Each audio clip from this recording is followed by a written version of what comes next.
Pierre-Emerick Aubameyang with his tattoo of Arsenal is the Chelsea FC player. Zakaria has joined Chelsea on a season-long loan and the Memphis Depay deal gets vetoed by Thomas Tuchel. Now that is a transfer deadline day we need to talk about. Welcome to the Kavkas View, guys. In regards to the three main stories today, like I said in the beginning, Aubameyang, Zakaria and Memphis Depay, we are going to cover the stories.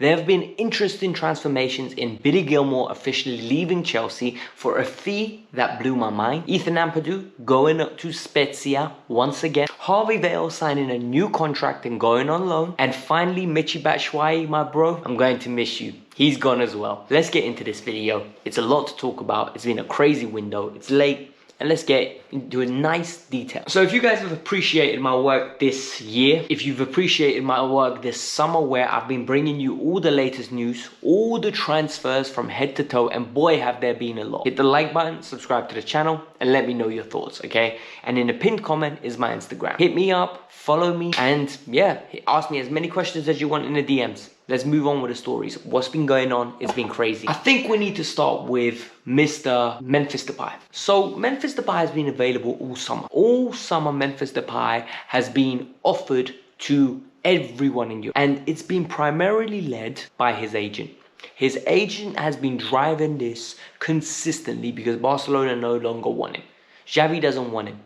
And I rate the player. I actually think the player is very talented. He's very good to be a false 9/9 player where he will link up play and have two people running in behind him. I don't want him at Chelsea Football Club, and neither does Thomas Tuchel.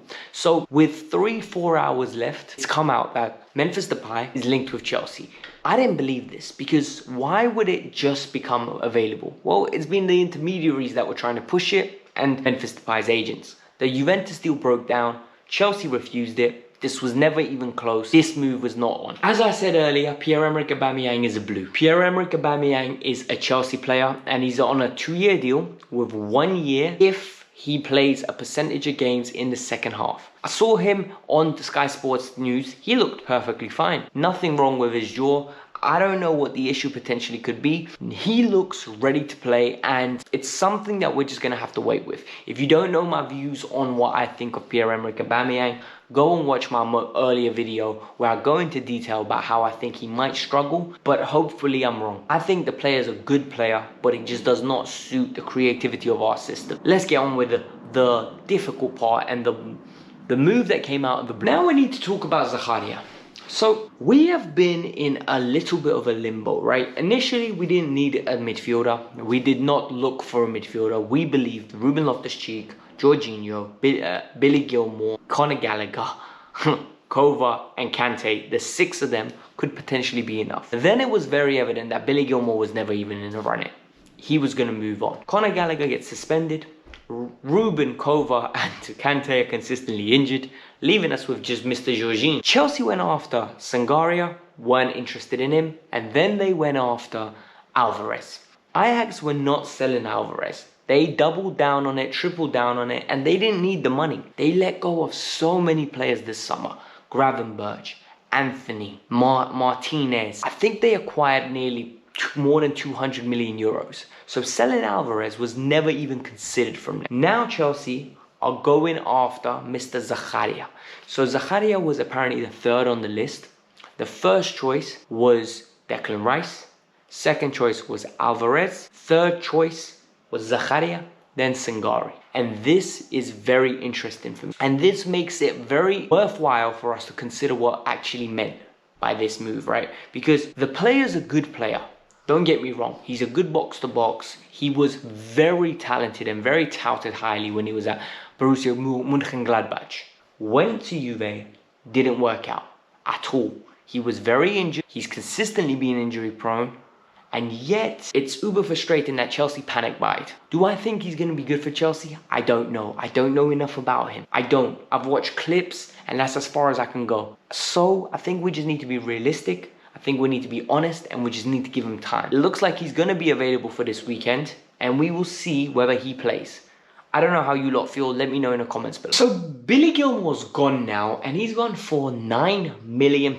Yes, you heard it right. There's not an audio issue. Billy Gilmour's gone for £9 million, and I don't understand this. Look, a lot of people that I respect and I actually love to listen to when they talk about football said to me, what else were you expecting? Don't you think this is what his value is? And I don't think so. I think it's absolutely ridiculous to be selling the talent of Billy Gilmour's assets for £9 million.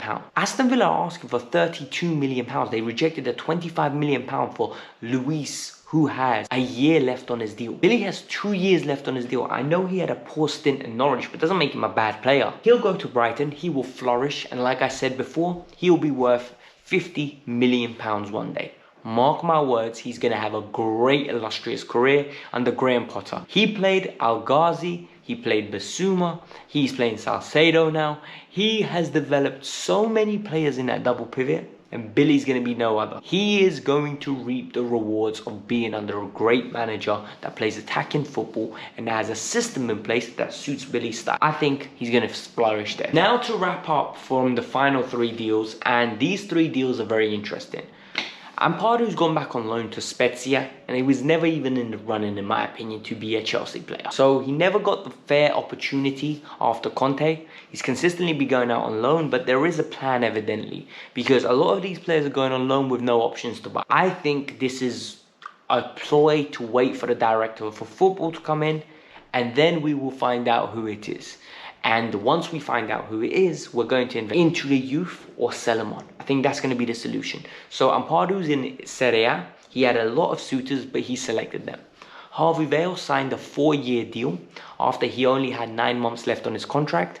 And he went out on loan to, Hull City. They're doing really well. They've started the season on the front foot. Harvey Vale's a very good footballer. He's a number 10 / a winger from the right or left hand side, depending on how you want to play him. He is good in between the lines. He receives the ball well. Beautiful left foot. Good goal threat. And I think it's going to be very interesting to see how he develops. It's all about developing his physicality, because technically he's gifted. We all know that. I want to see how Tino Anjorin develops in the championship, so it'll be good for the both of them competing against each other. It's going to be good to keep an eye on him, and we'll see. To sum it up, Michy Batshuayi has gone on loan, on a permanent, for free of charge. No money on it.